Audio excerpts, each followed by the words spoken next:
Okay, hello. Can you all hear me?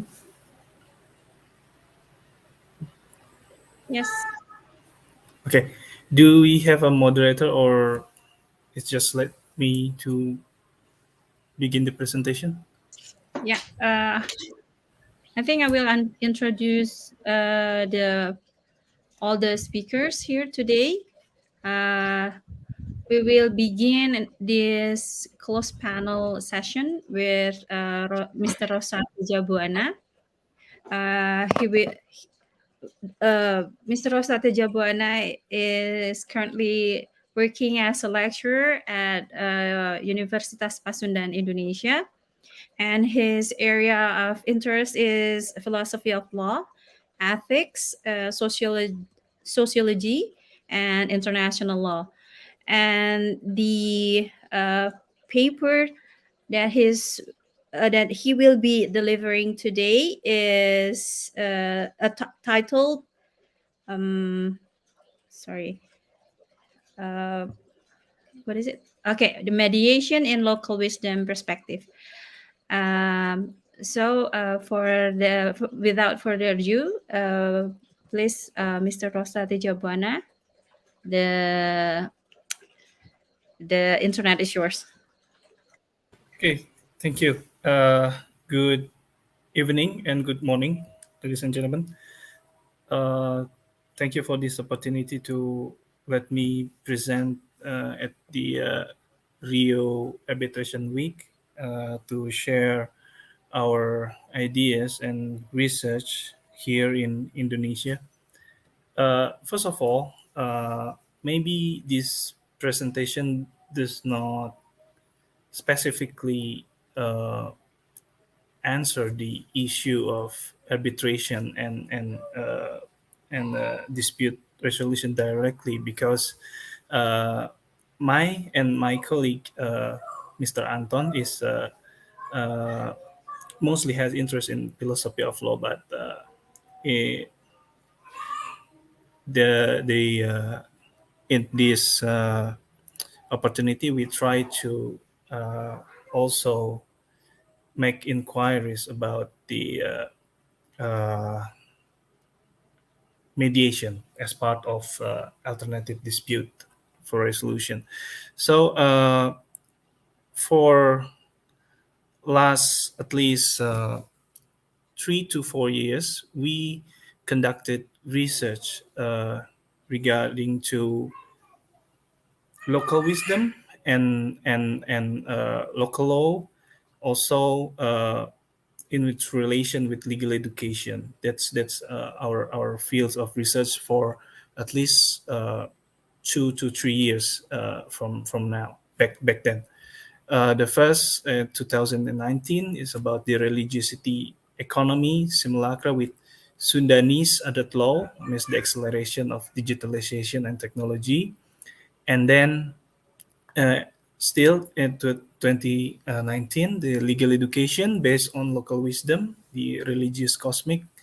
And then at the 2020, I think it's Mr. Anton. He studied about the law community of Tatar Sunda, the preservation of forests and climate change. And I'm sorry, this wrong typing here. And then here's in bahasa pendidikan hukum di era digitalisasi. It's also research with Miss Hesti, the moderator.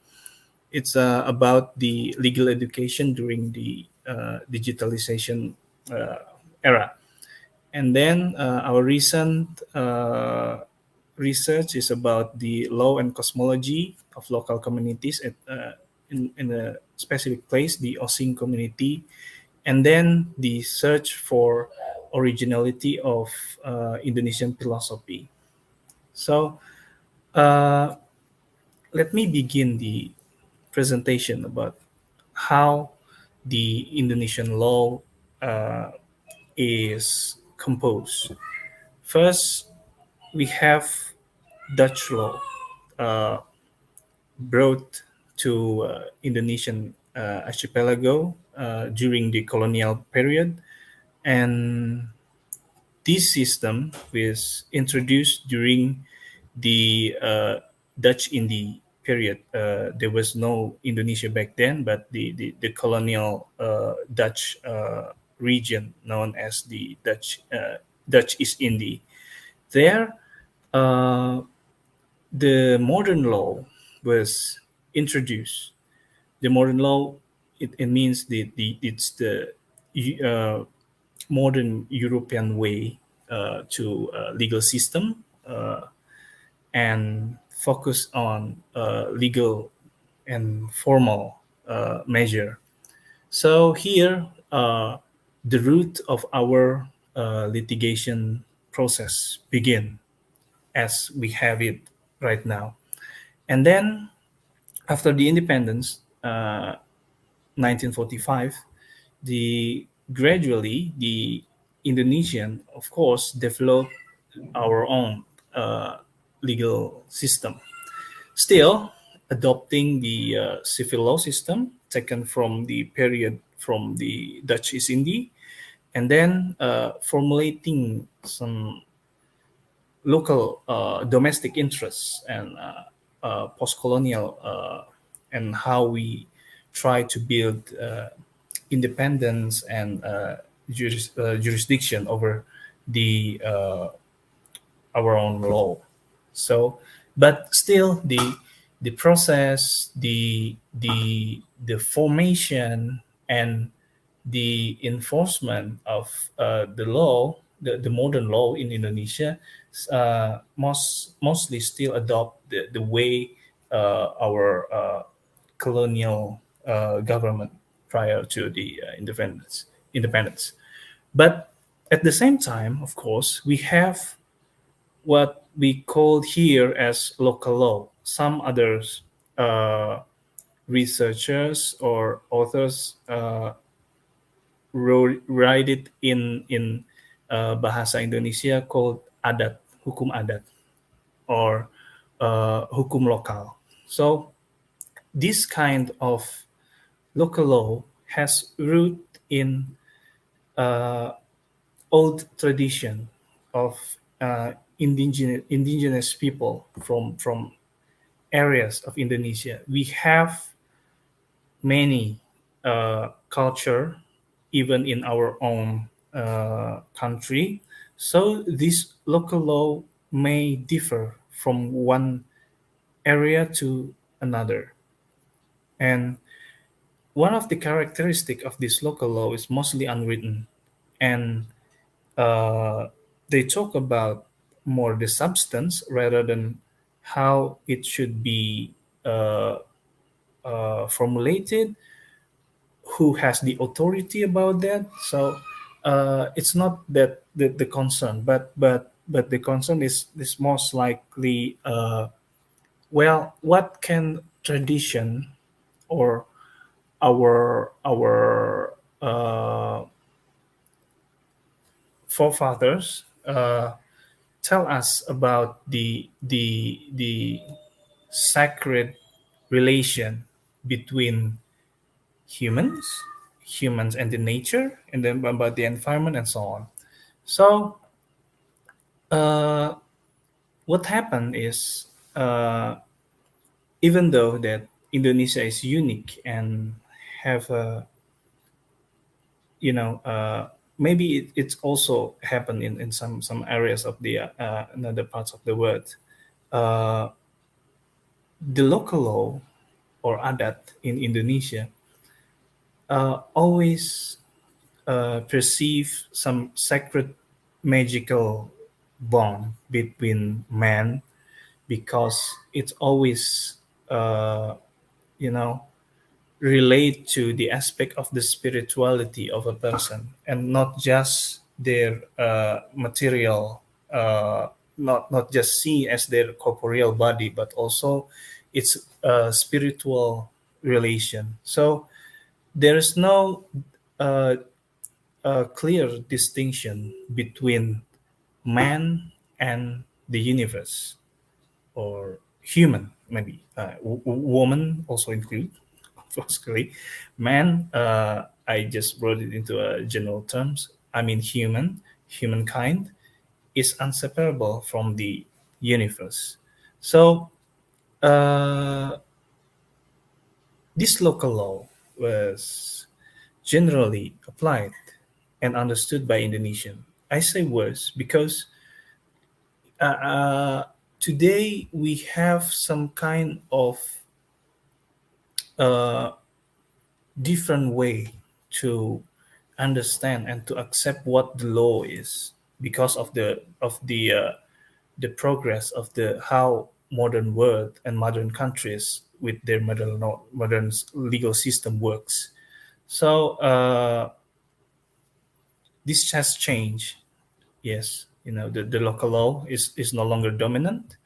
It only mostly applied in the tribal localized society and not in the metropolitan and urban area where modern law, as we know, the law that come from uh, the authority of the state is now dominant. Also, the way we settle things, the way we settle dispute, uh, it is gradually but sure, and the pattern seems moving towards that way, that most people here in Indonesia always see litigation process, the court process, is the best means uh, to settle a case, to reach a legal judgment. So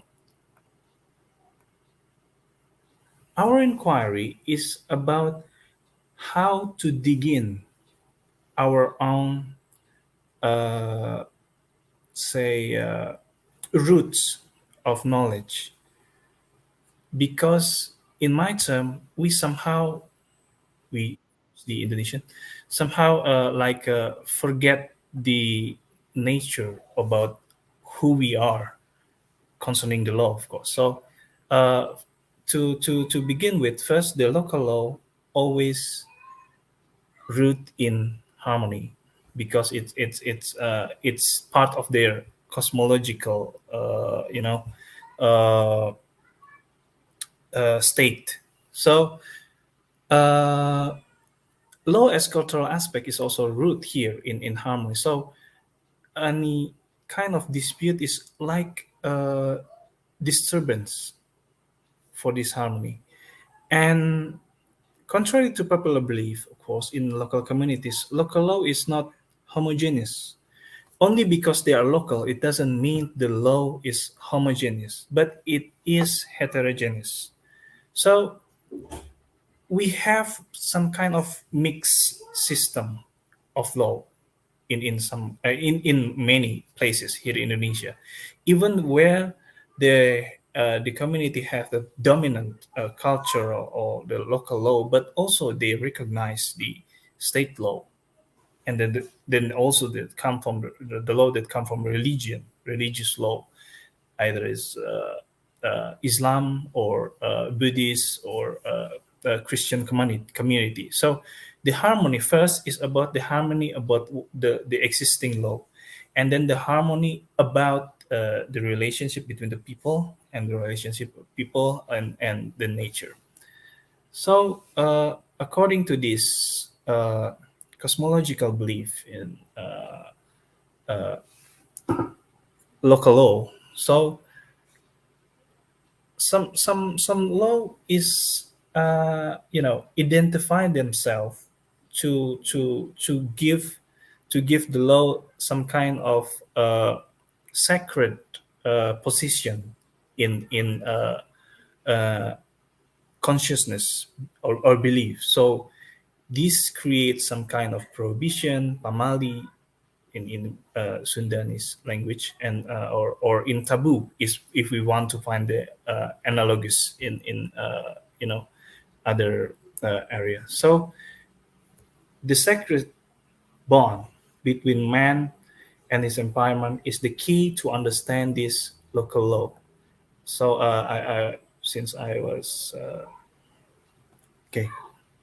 Now, what about the question to contribute the local law study to uh, you know mediation process.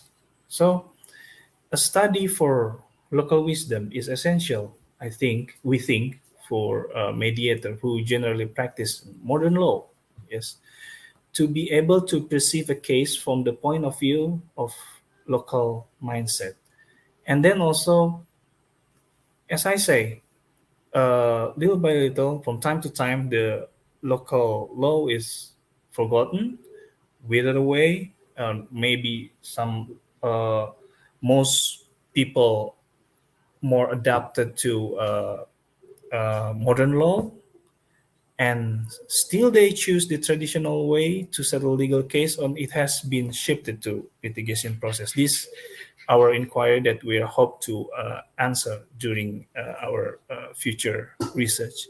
And one of the most important key question is, can we take values from local wisdom to the ADR process in urban area? So uh, can we take the value of how local community you know appreciate the local law, local ways to to understand the dispute and how to make harmony to settle the dispute, not just to copy their way, but of course the value that in which they live in.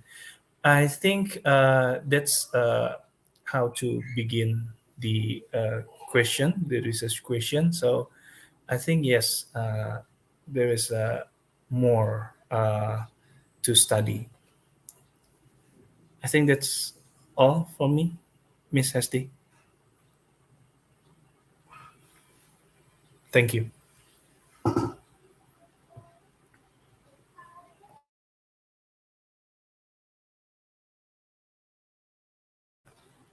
I think you're still in mute. Thank you, Mr. Rosa. And it's a different perspective uh, in saying ADR uh, with, with our Indonesian local law. So we'll move on to the second speaker. I will invite Dr. Petra Bunawan to present her paper titled "The Effectiveness of Arbitration to Resolve the Dispute in Asian Countries." Let me introduce you to Dr. Petra Bunawan. She is a lecturer at the Faculty of Law, Universitas Pasundan, Indonesia. The journey of her education began with, this is interesting, Faculty of Letters from Maranatha Christian University, Indonesia. And then she also went to Pajajaran Law School, Universitas Pajajaran Law School in Indonesia, and then also she got the doctoral degree, I believe, from Parahyangan Catholic University, Indonesia. So everybody, please welcome Dr. Petra Bunawan. Okay, thank you. Good evening. You're still in mute. Oh, thank you, Ms. Hesti. Good evening, ladies and gentlemen, and good morning in Brazil. I guess still in the morning. First of all, I want to thank you to the organizing committee for this opportunity given to deliver my presentation today. And the topic of my presentation is about the effectiveness of arbitration to resolve the dispute in Asian countries. And why I choose this, because this is my first research approach, based on the international agreements between Asian countries. Okay. The potential.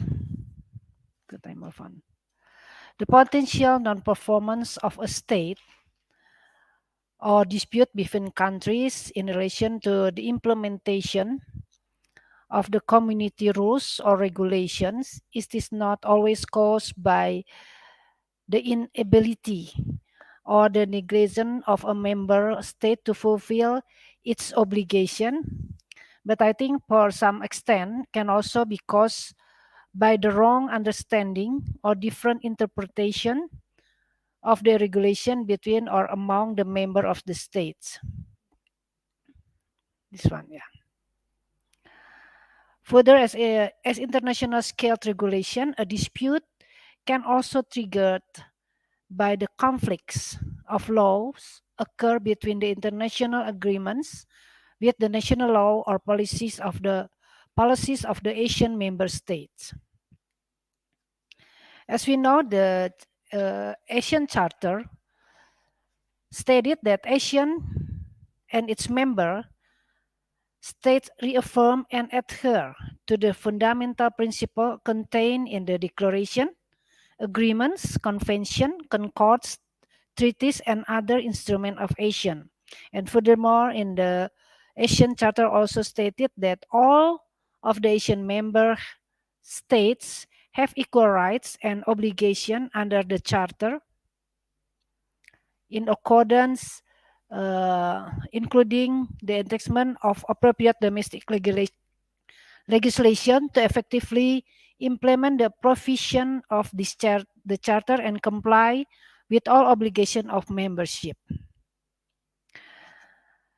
Furthermore, the Charter also stated that dispute relating to the specific ASEAN instruments shall be settled through the mechanism of procedures provided for such instruments, and which that concern the interpretation or application of any ASEAN instruments shall be resolved by peacefully in accordance with the Treaty of Amenity and Cooperation of the Southeast Asia and its rules of procedures. Whereas not otherwise specifically provided, disputes which concern the interpretation or application of ASEAN economic agreements shall be settled in accordance with the ASEAN Protocol on Enhanced Dispute Settlement Mechanism.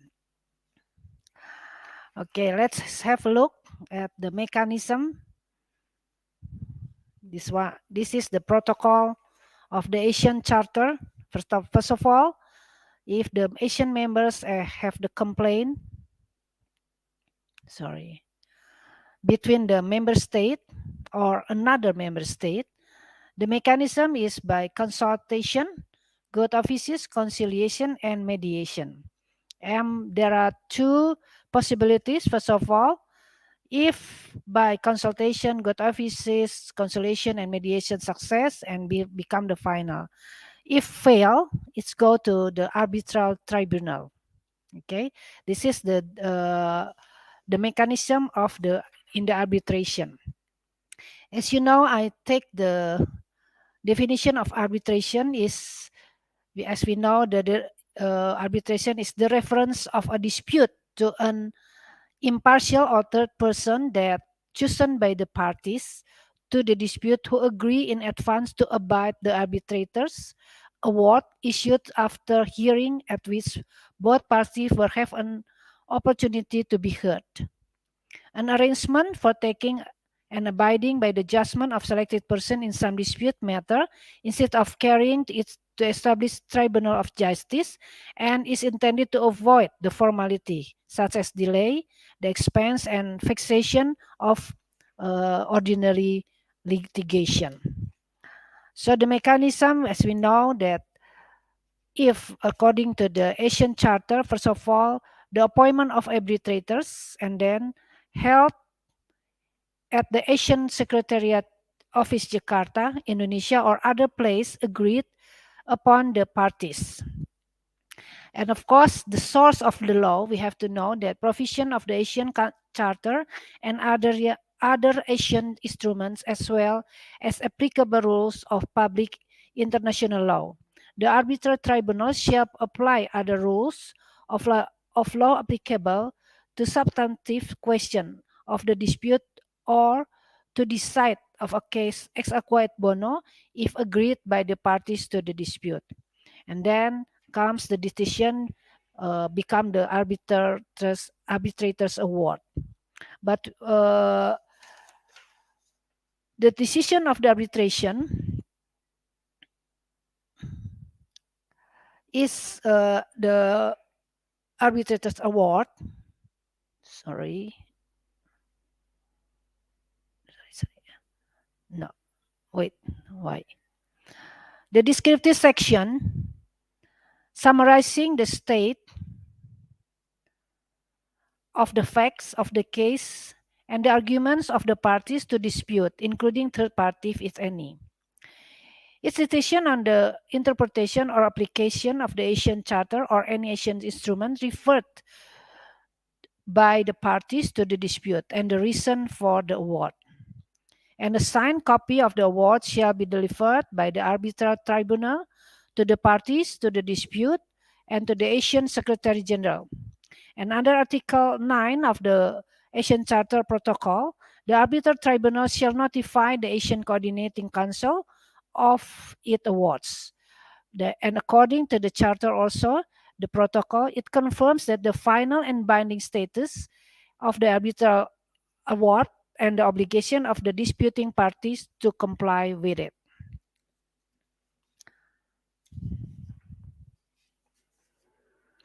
So as we know that, we have known that all the members of the Asian countries have also ratified the New York Convention, okay, as one of the source of the law, because beside the arbitration, the source of the law of provision in the ASEAN Charter and other ASEAN instruments, as well as the applicable rules of public international law.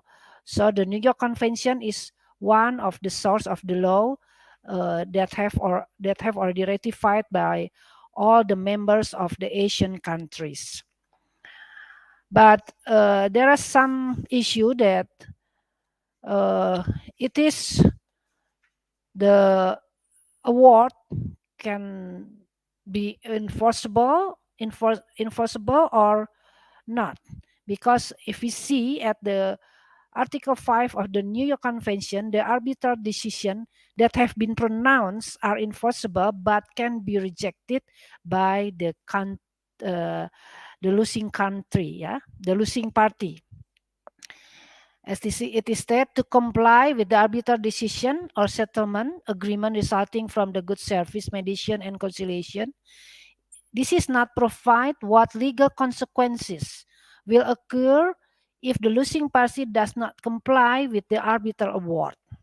So what happened next? Then the ASEAN Charter stated that the dispute can be brought to the ASEAN Summit. However, we know that the ASEAN Summit is not a higher court, nor an arbitral institution or a higher level of arbitration. At the ASEAN Summit level, the way disputes are resolved will tend to be based on diplomatic solution rather than rule-based solution. Although the principle of pacta sunt servanda had obliged all contracting parties to honor what they have agreed, this cannot simply be applied to the state. Why? Because of the member state's national law or policy, or conflicts of law, or inconsistent of a member state itself to honor the international commitment in ASEAN as part of its international political strategy. Okay, as we know, the ASEAN member states, as I have stated before, they have already ratified the New York Convention in implementing arbitral awards that have the opportunity to refuse. Article 5 stated that recognition and enforcement of an arbitral award also be refused if the competent authority in the country where recognition and enforcement is sought finds that, based on the history of the formation of the convention, the meaning of the article is clearly incompatible with public policy or with fundamental principle of the law or public order of the country in which the award is sought to be relied upon. And as you know, public policy is a general principles of morality and justice of a country's law. So the conclusion is the arbitration will be effective if all countries in ASEAN comply with ASEAN provision as specified in the ASEAN Charter, and will be ineffective because the rules on the arbitration do not provide legal sanction for non-enforcement or of arbitral awards. So it is diplomatic settlement is still needed. And in addition, Asian countries that ratified the New York Convention may refuse to enforce an arbitral decision because it is not in accordance with public order in their executing country.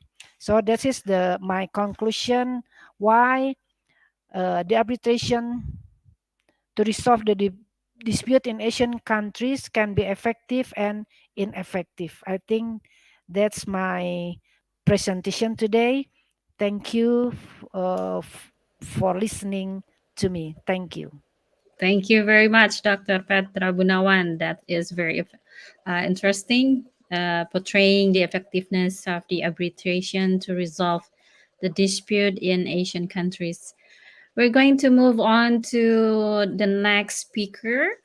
I will invite Dr. Sayid Muhammad Rifki Noval that will be presenting.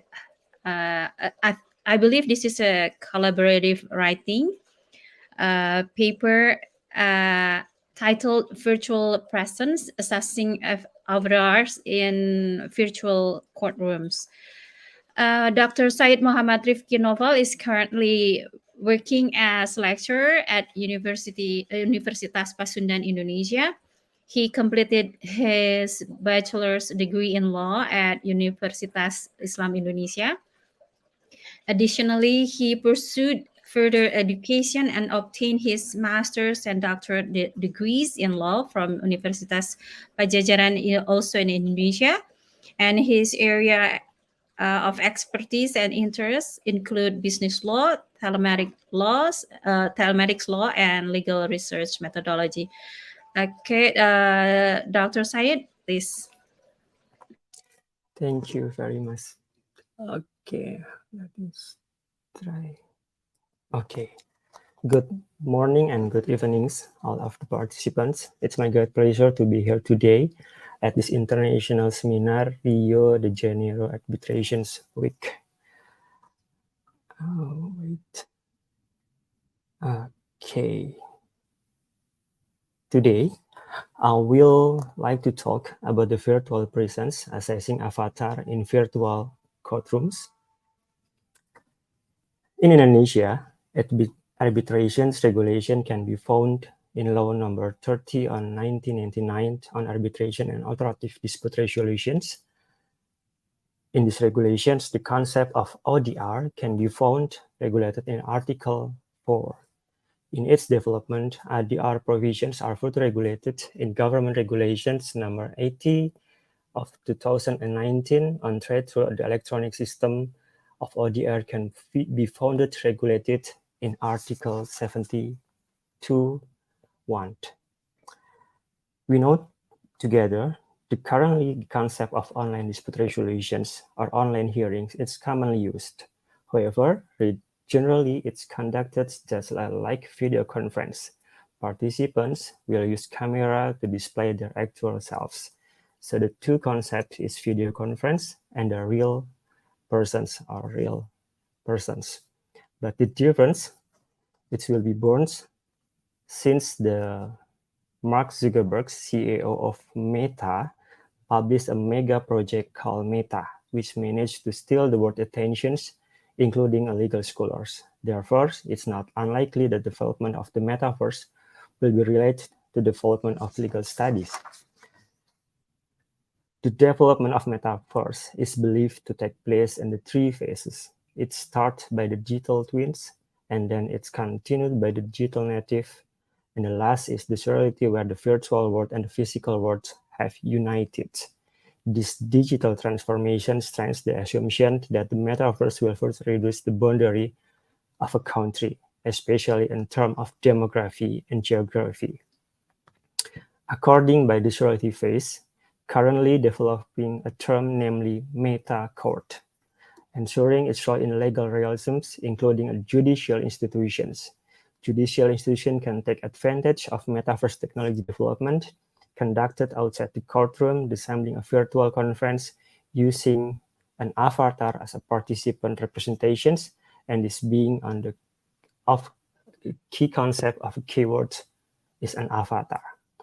So the problem is, first, an avatar, making an avatar appropriate for use in a legal issue in the Metaverse. Secondly, is experience. Create an experience close to reality. And the last is virtual presence, legal concept related to avatar legal status. And this is how the avatars look from time to time: an icon, a 2 dimensions, a 3 dimensions, and a cartoons.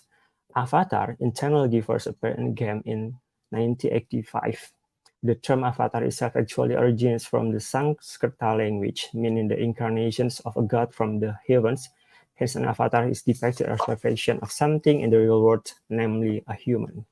In its development, there have been evolution in the form of avatar, from icon to dimension, 3 dimensions, and to the hyper reality.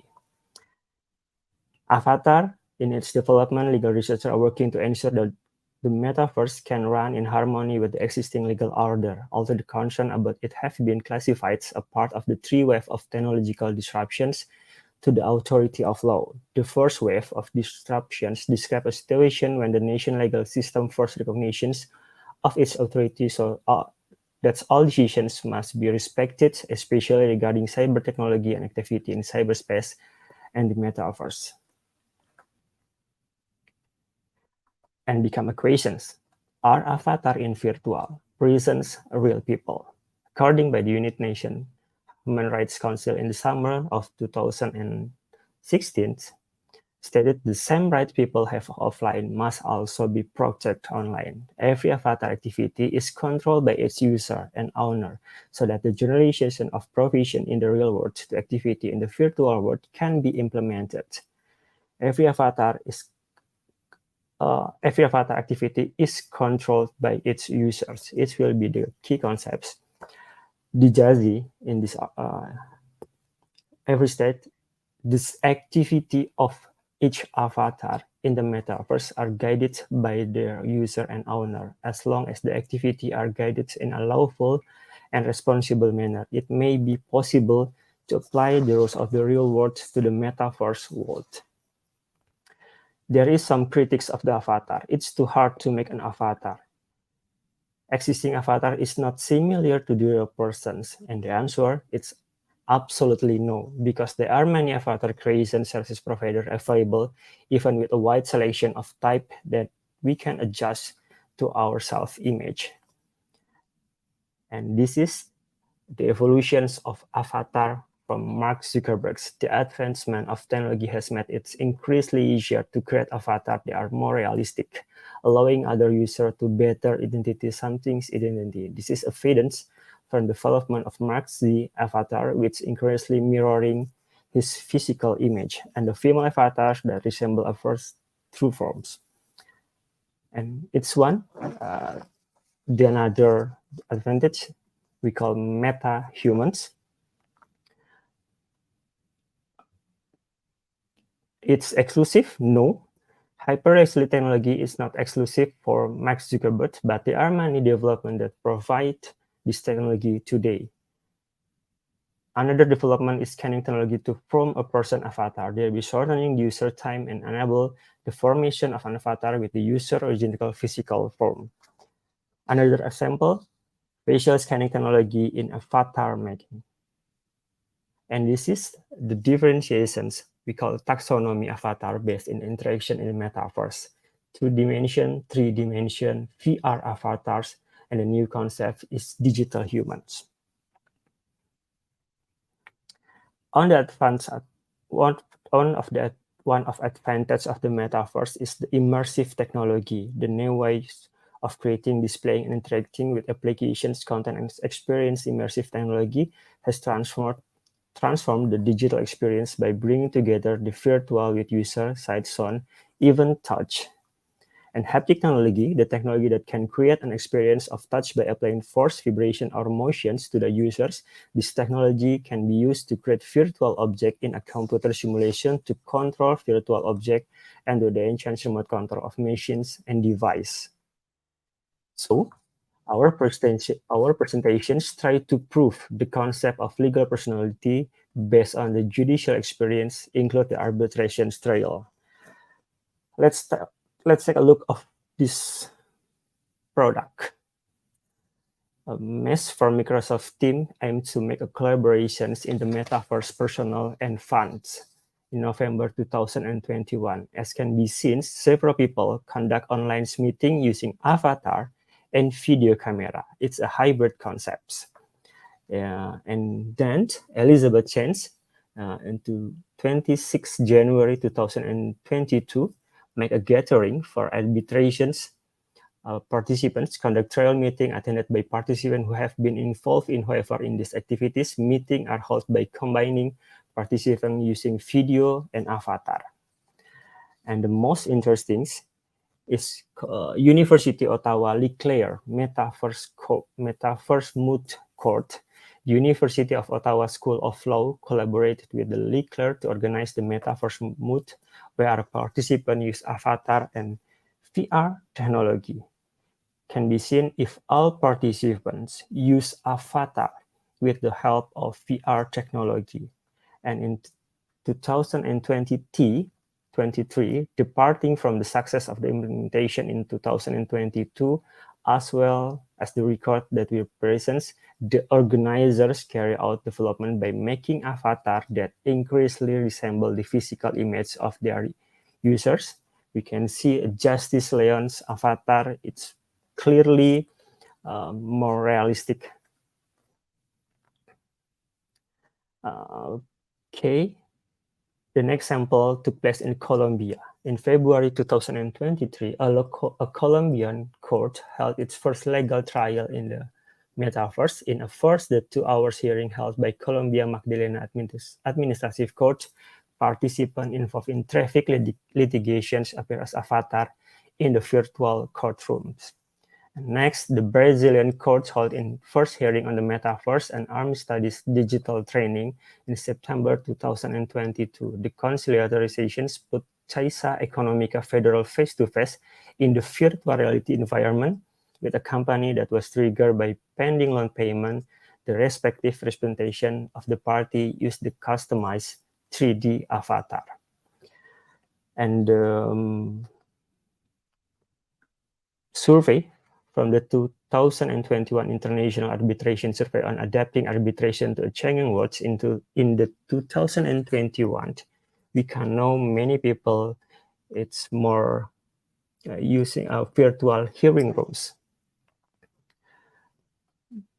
And the next problem is to ensure the original identity of the avatar user. The internet is closely related to the anonymous identity, such a picture created by Peter Steiner. On the internet, nobody knows you are dogs. And the one concept to being a legally avatar in internet, an avatar should be granted legal personality in the metaverse. This legal personality can be granted through the registration process, in which a person only entitled to one avatar in the metaverse. This view is based on the concept of corporate law, which require registrations, the concept of a biometric identity based on avatar. Digital identity, based on the World Economic Forum in December 2022, one possibility is that like a user identity in the physical world, their digital identity will be composed at least in part of existing method of authentication, such as driver license, national insurance or social security number, passport, or retinal and fingerprint information for individual. The corporation could refer to a company number of operating license.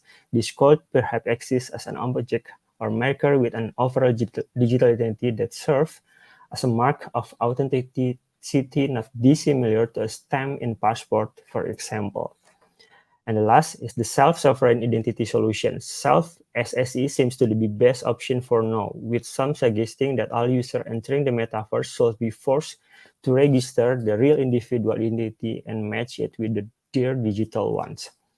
And the virtual identical user real-life identity should only be associated with one avatar. If a user can only have one avatar, additionally identifying information would be required. Each avatar would be registered under a unique registration's ID number. Laws shape the society by enforcing what is acceptable and what is not. Over time, they become the basis for social norms, moral reasonings, and ethical behaviors. When conceptualizing a legal framework, we should not only consider its impact in our current setting, but also in the futuristic context where the metaverse has become our life. I hope that my presentation has some light on the topic and provide value insight for the our discussions. Thank you for your attention, and I look forward to the continued collaboration in futures. Thank you. Thank you, Dr. Sayid. That is very, very interesting with the notion of the involvement of ADRs in dispute or virtual courtrooms. Okay, our next speaker is Associate Professor Dr. Muhammad Zakhiri from University School of Law, University Utara Malaysia. Associate Professor Dr. Muhammad Zakhiri is a Deputy Dean at the School of Law, University Utara Malaysia, and has been in the university for 14 years. And I will highlight some of his achievements in the positions of in some prominent institutions, such as advisory in finance Shariah. He is currently as a Shariah committee member of Ambang Islamic Berhad, and also appointed as the AIAC i-Arbitration Rules 2022 Revision Committee of Asian International Arbitration Center. He was also a CEO at Faculty Fellow, a flagship program under Ministry of Education Malaysia. And Dr. Zakhiri also was a chairman of Shariah Advisory Board of Mizuho Bank, Shariah Committee member of Agro Bank, Shariah Committee member of the Islamic Economic Development, and some there are many position he has been holding for all these years. And I will also highlight his research findings or research articles, such as and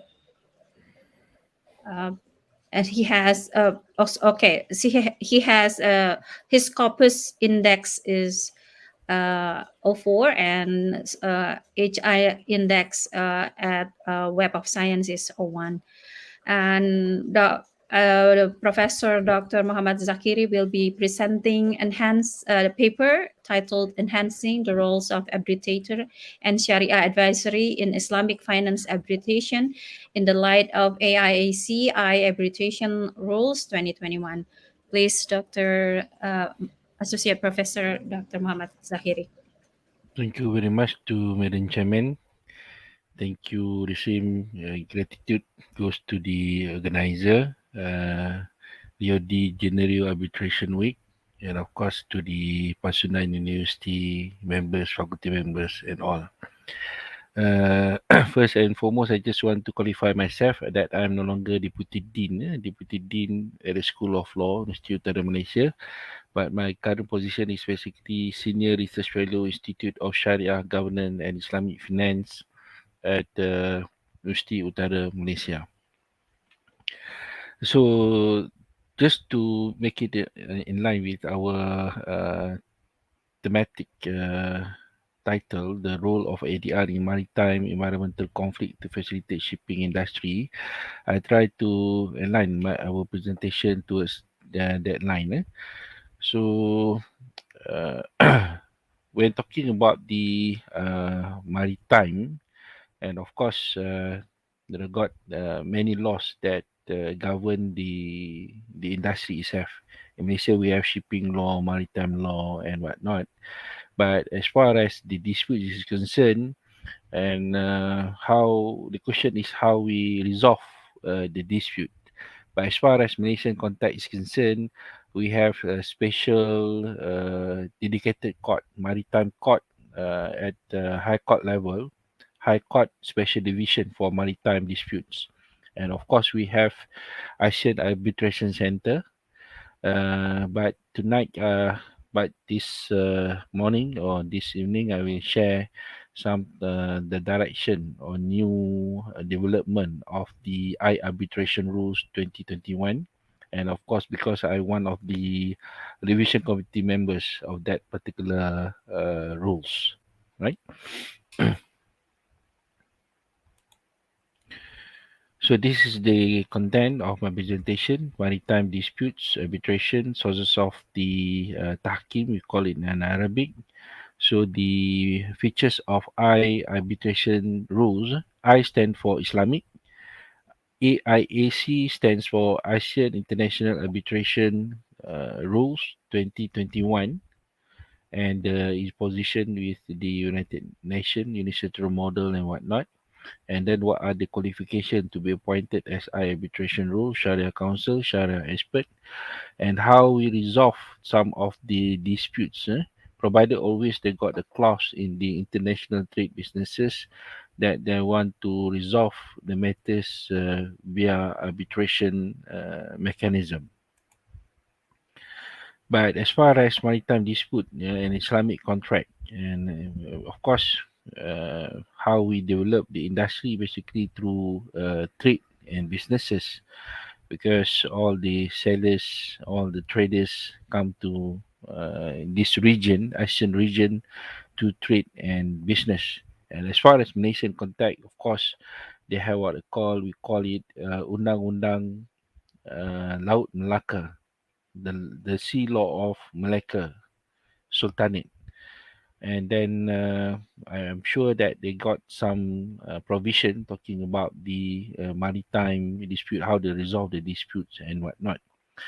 But as the times goes by and whatnot, but as far as the shipping and maritime industries is concerned, of course, Negara Malaysia's offering various Islamic finance product. We call it trade finance, Islamic trade finance. So the principle is basically based on Shariah, and but of course the essence is based on the contract of Tamaru. That is basically the essence of the contract that bind the parties, the importer and exporter within the Islamic international trade businesses is concerned. And of course, in that particular contract, depends on the parties whether they want to resolve the law based on which law, whether it should be based on the commercial trade law, or they want to resolve the matters via international arbitration rules, where they want to resolve the matters based on Islamic contract that they have. Say for examples, one importer or exporter enter the contract is Islamic trade finance contract, and of course they got some rights and abilities between importer and exporter, and how they're going to resolve the matters. Of course, via what we call Islamic or rather Muhammadan laws in that concern. And of course, in drafting the developing that particular products, contracts, and whatnot, they read together with UCP 600, where of course they got some element of riba involved. But as far as Islamic trade and businesses is concerned, the notion of interest, gharar, that the uncertainty and gambling is prohibited. So that is basically the essence, some of the issues and concern we're talking about maritime disputes. But from my observation, perhaps is derived from Islamic trade businesses contract that they have. But in Malaysia, we have specific bank that offer uh, Islamic financing credit facilities. For example, the Azim Bank. This bank, the government erect it based on the to helps to give the financing facilities between importer and exporter. So this is basically import and export trading businesses, which somehow rather relates to the shipping and maritime industries. And of course, they got some issues of the conflict of laws between the countries, between the parties, which law they want to prefer, whether we want to prefer the law of the origins, the law of the origins of the country, or they want to refer the law that governing the contract itself. And and of course, the question on the parties' autonomy when they want to represent the Shariah committee, Shariah expert, they have to write. So the arbitrator also need to respect with regards to the parties' autonomy as far as maritime dispute in the Islamic finance contract is concerned. So this is basically the definitions of the tahkim, or rather the arbitration, according to Zaidan, to entrust education to someone else. By technical meanings, the reference of the dispute by a disputant for proper adjudication by an experienced third party, according to Zaidan. The arbitrator need to be independent parties. So, and of course, the origins, as far as Islamic traditions and norms and values is concerned, is pretty much depends on the living knowledge that where everything is enshrined in the primary sources of the Islamic law, that is Al Quran and the Sunnah, where in the Quran the God mentioned about and if you fear disagreement between the two, send an arbitrator from his people and arbitrator from her people. Even though this revelation pertaining to maritime family disputes, but it can be extended to other dispute is concerned as well. And then from the traditions of the Prophet Muhammad sallallahu alaihi wasallam, companion honey, a nickname by Abu Hakam, change journey. So this is based the authority from the primary sources of Islamic law with regards to the arbitration is concerned. But since Malaysia already passed new rules, I think December, I'm one of the committee member for the revision of that particular rules. So of course, we need to comply, and of course, this ASEAN International Arbitration cushion for ASEAN countries. So each parties need to agree about these rules and how to they resolve the disputes with regards to the Islamic principles is concerned. So of course, this particular rule should not contradict with unilateral model. Uh, these rules comply with United Convention on the recognition and enforcement of foreign arbitral awards for the arbitral awards to be enforceable. So the rules shall form part of the agreement between the parties and the various laws that govern to the arbitration. So that is number one. This is not contradict with the international rules that we have, United Nations Convention and whatnot. So the rules shall be in line with the consistent with New York Convention as the two key markets in the Gulf Cooperation and the signatories of the New York. So New York Convention provide enough latitude for the rules to be Sharia compliance. So that is basically from our observations. So New York Convention provides enough latitude for the rules to be Sharia compliance, even though it's not the law of the land. Some is considered as personal law or family laws for that matters. And then they also oppose the principles of the party's autonomy. So according to the Rule 5.2D and Rule 6.E of the AI arbitration rules, the claimant and the respondent respectively may specify any preference on the application of the Shariah principles in the conduct of the arbitral proceedings. So, for example, as far as maritime and shipping industries is concerned, the parties takes what they call the Islamic financing facilities for their import and export business, maritime and shipping industries, namely Islamic trade finance. And then they have some disputes. So the arbitrator need to respect about the party's right, party autonomy's right, that they want to resolve the matters amicably via what they call Islamic finance principles. So in this sense, the arbitrator need to respect the party's autonomy. So in fact the UK Supreme Court also, you see in the case of Jibaraj Hashwani, where in this particular court also allowed the arbitrator to be of the Ismaili faith.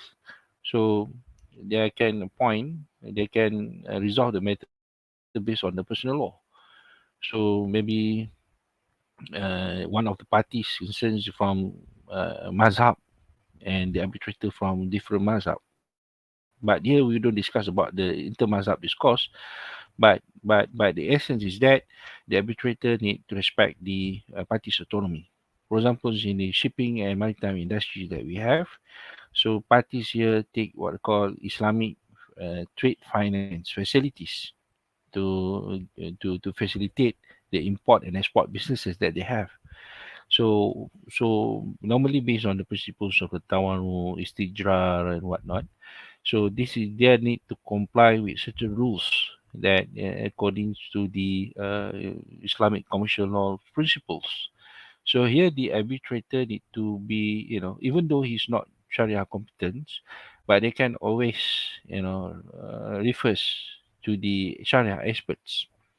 But the ultimate issue rule is that still the arbitrator need to decide in giving the arbitration award and whatnot. But as far as qualification to be the arbitrator, is it they have to be they need to be a man or woman? That has been discussed in the Islamic tradition discourse. So here it doesn't matter whether Muslim or non-Muslim, whether it's a man or woman, but so long the key here is that the arbitrator need to uphold the principle of justice, equity, and fair play, and respect each party's rights. So but they got some disputes matter. But as far as shipping and maritime industries is caught under the what called commercial international tradings, is not a hudud matters, so that the woman can be the arbitrators, so long that she can uphold the principle of justice, equity, fair play between the parties. And in fact, from the Islamic tradition, you can see where the Caliph Umar, that is the companion of the Prophet Muhammad sallallahu alaihi wasallam, appointed Shifa Abdullah. She is a lady to monitor and supervise the commercial transaction in Medina. So coming back here, whether he or she need to be a Muslim as far as to solving the maritime dispute is concerned, right? Whether it need to be a Muslim, whether it need to be mujtahid and whatnot. But there got some, disputes, some arguments between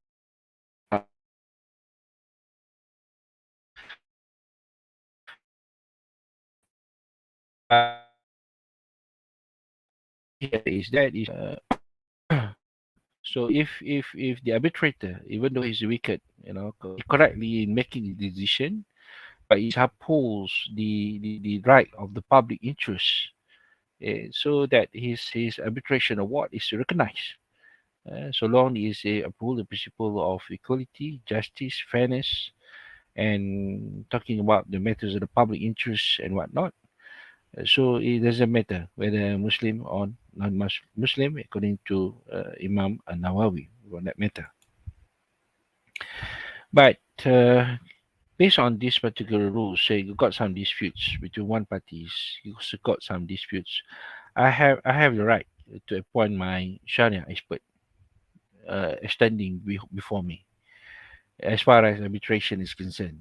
Arbitration is concerned, and the other party can bring their Sharia expert. And you, as the i-Arbitrator, you need to listen and decide which opinions, which opinions, argument, Sharia discourse that you prefer. So the ultimate issue rules, you as the arbitrator, you need to decide. So that is basically the right of the parties is concerned. But in Malaysia, if the parties want to resolve the matters based on the what they call Malaysian banking law, that is Islamic Financial Services Act, they got one clause there. So any Sharia resolution passed by the Sharia Advisory Council of the Central Bank of Malaysia will bind the court and arbitrator. But as far as arbitration is concerned, the arbitrator still has the right to make his own judgment, his own discretion on that particular matters in question. So, who is an expert? Sharia expert. Sharia expert is the field as panel. They got the arbitration, ASEAN International Arbitration Center. They got the list of the Sharia expert panel. So the party can appoint the Sharia expert in the as panel Sharia arbiter, or they can bring their own Sharia expert standing representing their right as far as commercial dispute is concerned. So in the nutshell, what I'm trying to say here is that they got many Sharia contracts governing the relationship between import and exporter within the shipping and maritime industries. When they have the dispute, the parties, need to, follow the arbitration contract. Of course, they got arbitration clause.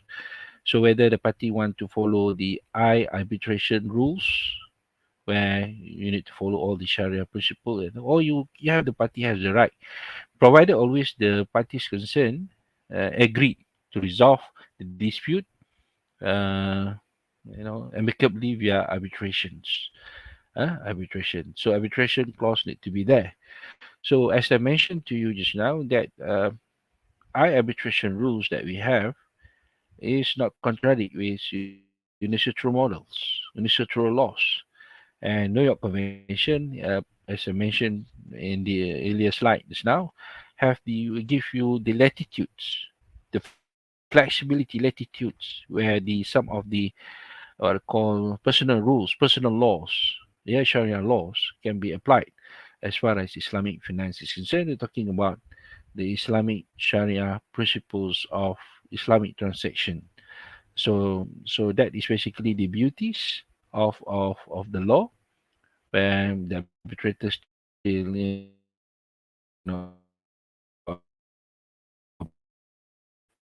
uphold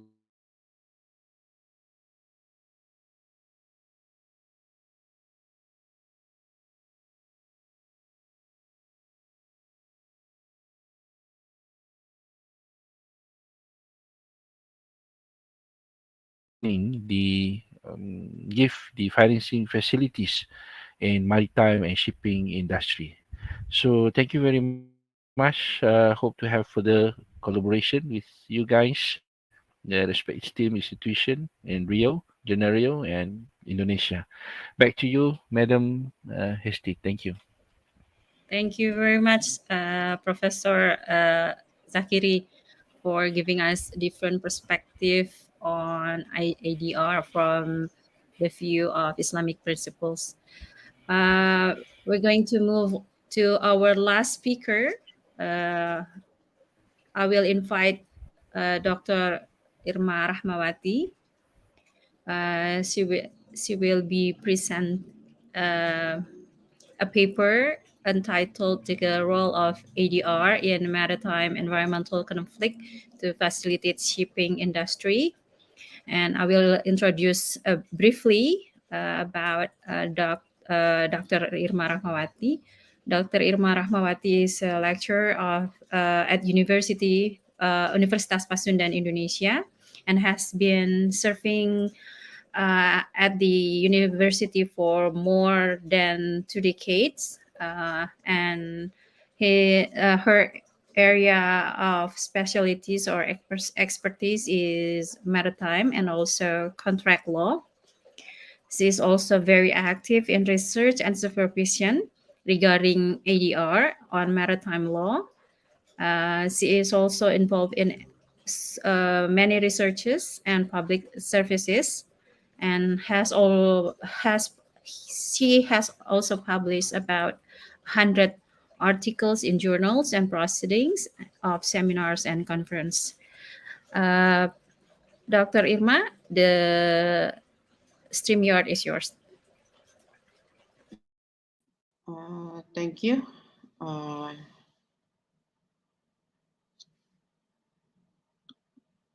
Okay. Thank you very much for the experience. I will present my title, my presentation, and so let me share the screen. Oh, so sorry. Maybe share screen. Okay. No, deny. Oh, Hesti, can you share the file for me? Because Okay. Not compatible with my computer, maybe. Send and share screen. Okay.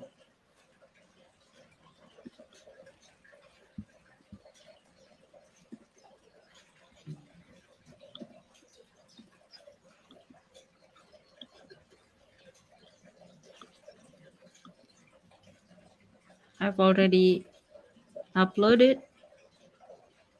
Oh, Okay. really?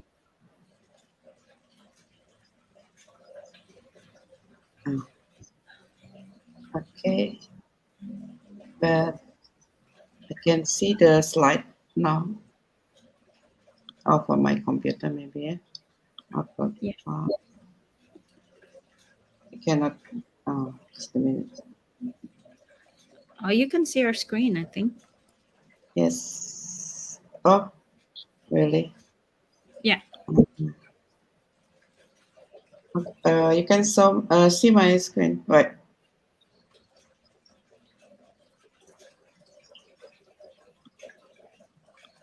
This one. You can see my screen. Not yet. Oh, so sorry. Present and then share screen. On slide. Okay. My computer. So sorry. Oh, let's see. Sorry for the waiting.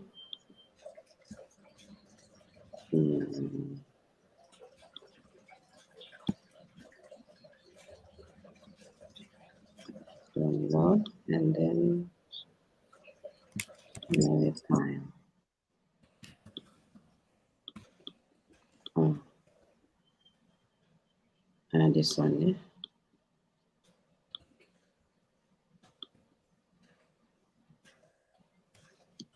Haven't yet. Maybe Hesti can share for me.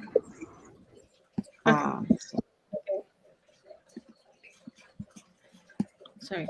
Okay. This one uploading and processing. Okay, everyone. Thank you very much. And apology for the lack of technology.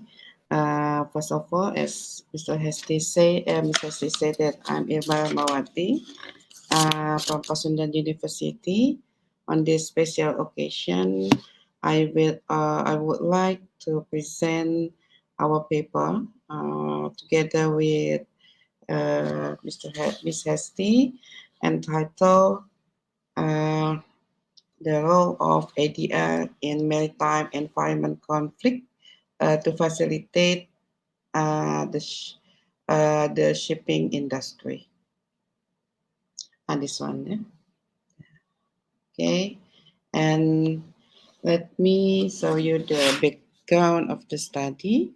I would like to explain that the safety of shipping and the cause of pollution became a serious problem for our life nowadays. Meanwhile, the development of science technology doesn't guarantee marine safety and pollution prevention. As we know, in the name of globalization, we are dependent on export and import for international shipping, especially for the ASEAN case. Sea transportation plays a crucial role in development of economy, social, politics, defense, and security because it is located between two continents and two oceans. Therefore, sea transportation has a critical role in the frame of interstate relationship. And let's go to the next slide. The public interest in maritime dispute actually is not a new modern phenomenon. I think it's just for a long, long time ago, maritime dispute settlement, especially in environmental conflict, uses the alternative dispute resolution, equally enduring in the historically constant relevance of maritime commerce to transit the global economy. Today, the same as the ancient times, ship and the shipping lanes are rely upon to facilitate the movement of both goods and people around the world.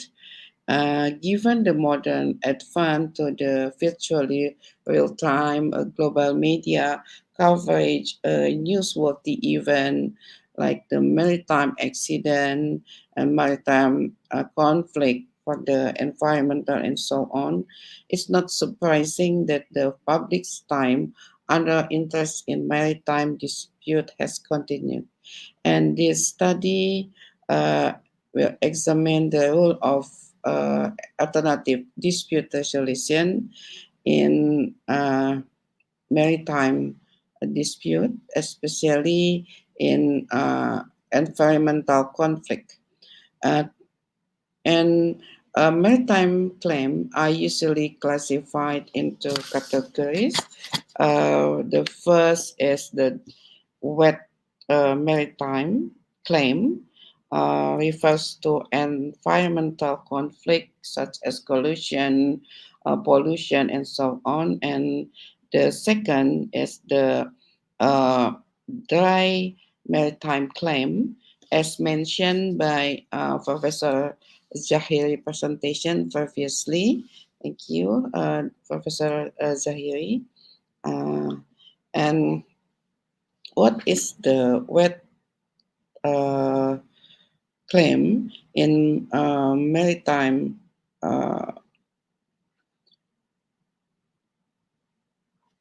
maritime claims is mainly those to relative to the ship burning and then to the ship sinking and wrecking, the maritime pollution such as floating, debris, discard, fishing, or container loss at the sea can create navigational hazard that can promise the stability and maneuverability of the vessel, potentially accident in the grounding.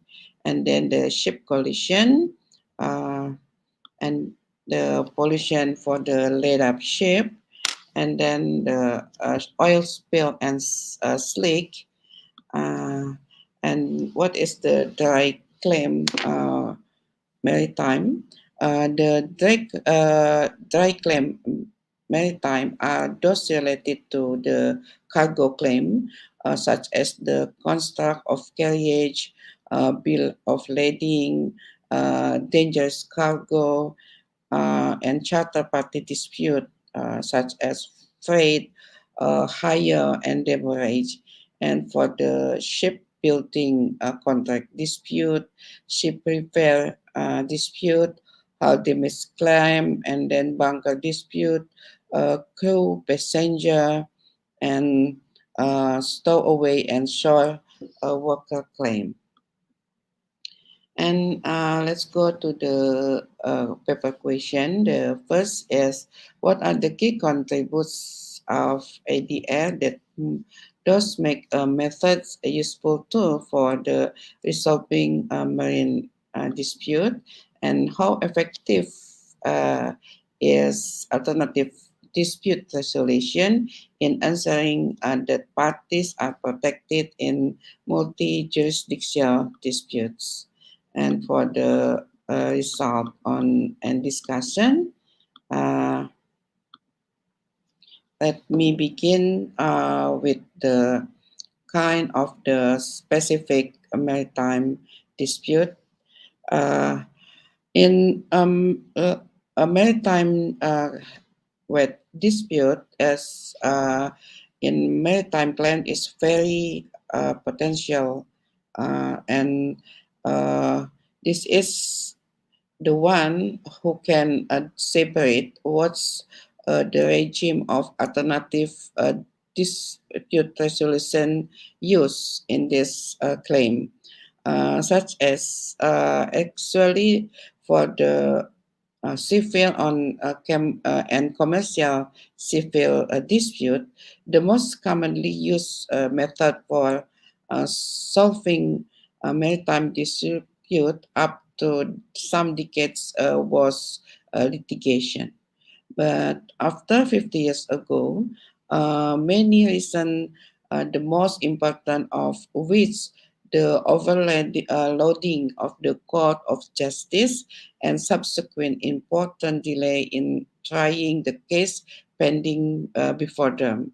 And shift was done toward alternative dispute resolution method. As far as maritime dispute are concerned, arbitration was still the favorite ADR method for the cut of the court resolution. And today, the world's three largest cruise line resolve of the crew members dispute to the arbitration, and that was not the case from the 10 years ago when all those disputes were heard in the public court. That said, the arbitration has been long the method for resolving maritime dispute. There are a number of reasons why the maritime community prefer arbitration to traditional litigation.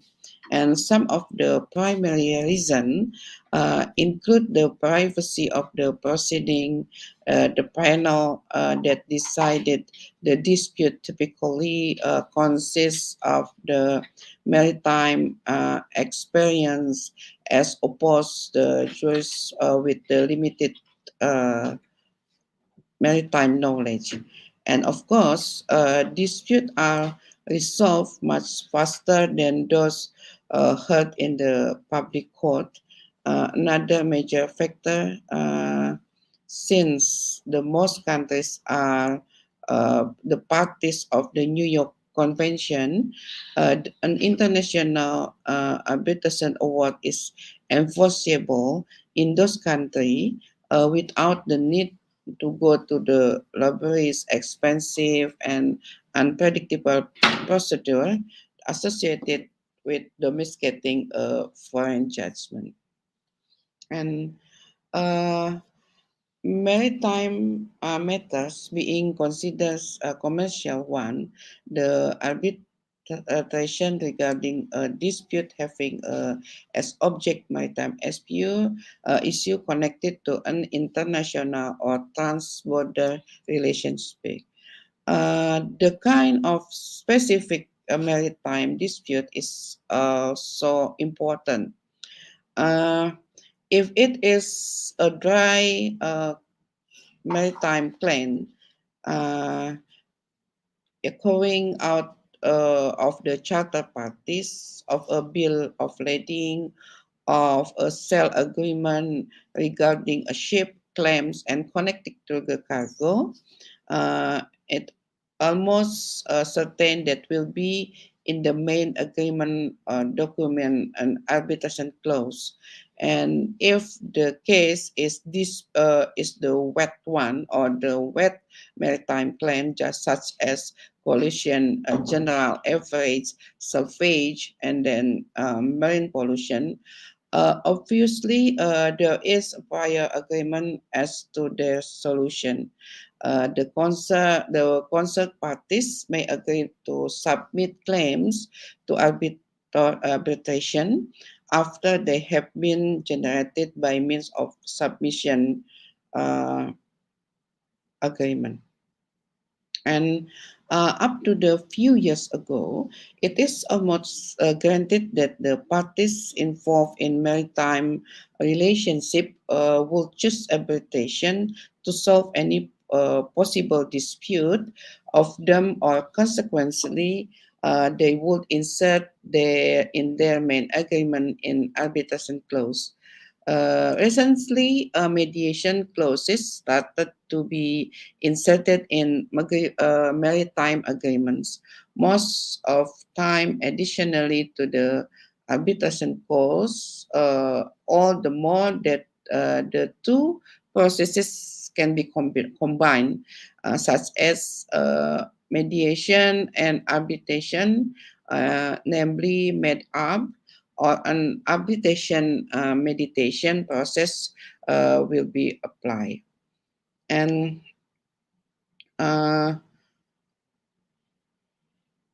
what are the key attributes of arbitration and mediation that makes a method useful tools for resolving maritime dispute? Whether a dispute is wet case arising for a collision or pollution, or in a dry case stemming for a disagreement over the term of the charter party or bill of lading, it is in the interest of all in maritime trades to achieve a quick, relatively incentive, and reasonable resolution. In many countries, litigation can be expensive. For example, complaints are often made about the costs arising for the wide-ranging discovery. And then delays are often encountered in litigation, and the process is in public in nature. ADR, or alternative dispute resolution, aim at achieving a quicker and less expensive resolution than litigation. Arbitration has been a preferred method for relatively quick, fair, and comparatively inexpensive method of resolving dry and wet cases together. And it has thus traditionally been provided in many contracts of carriage or charter party, much more frequently than in many other trades. Mediation has a place, especially in wet cases, where there is no contractual relationship calling for the arbitration between the parties. Mediator experience in maritime law can more often not to help the parties negotiate in fair and reasonable settlement of their dispute relatively little cost compared to the litigation. And for the conclusion, the shipping industry is dependent on environmental and business sustainability, since it cannot be achieved without safeguarding the environment and natural resources and attaining economic growth independent of resource one. That's all for my presentation. Thank you very much for your attention. I hope we can discuss more and better about this topic. It will be happy for us to receive any suggestion, correction, and advices to enrich this research further. Thank you very much, and back to Ibu Hesti.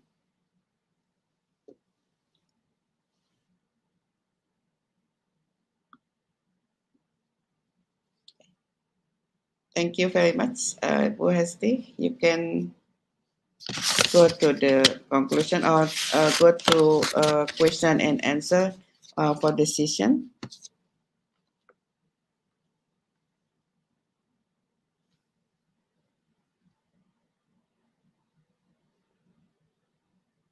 Q&A session. If there is any question from the audience here and from the speakers also, and also the audience on YouTube, we can see and we will discuss it here.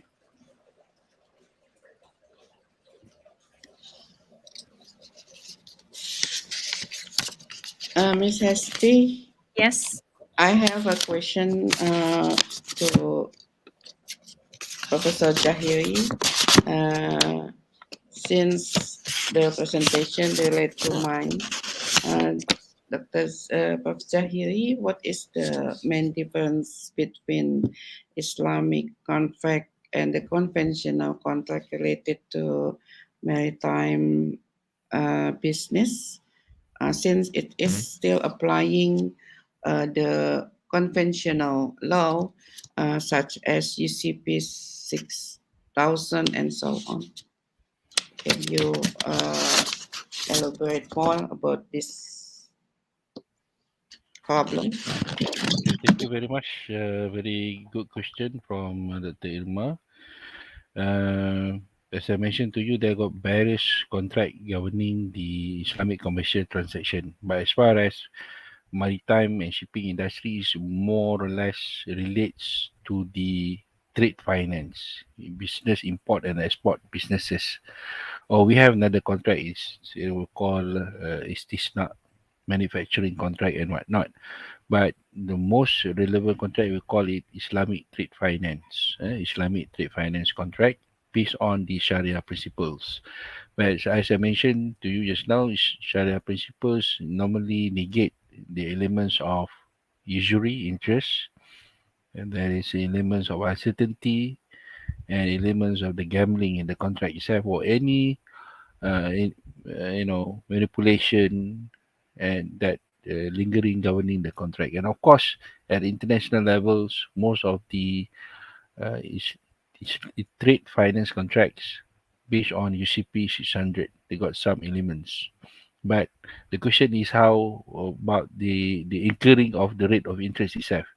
But as far as Islamic financial institution is concerned, they cannot take that particular interest as an income, but all the profit driven need to be channeled to the charity. But it's another way around how the Islamic finance industries or rather commercial Islamic bank earn the profit pretty much depends on the principle of trade that they have. Pretty much depends on the concept of atawaru, that governing the relationship between between importer and exporter.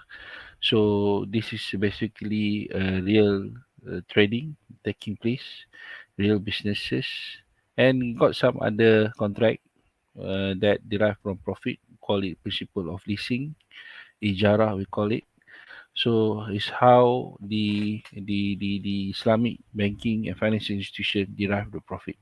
But as far as the interest from UCP portion need to be channeled to the charity. They cannot take it as an income. So I hope I answered you, Dr. Irma. Very good question.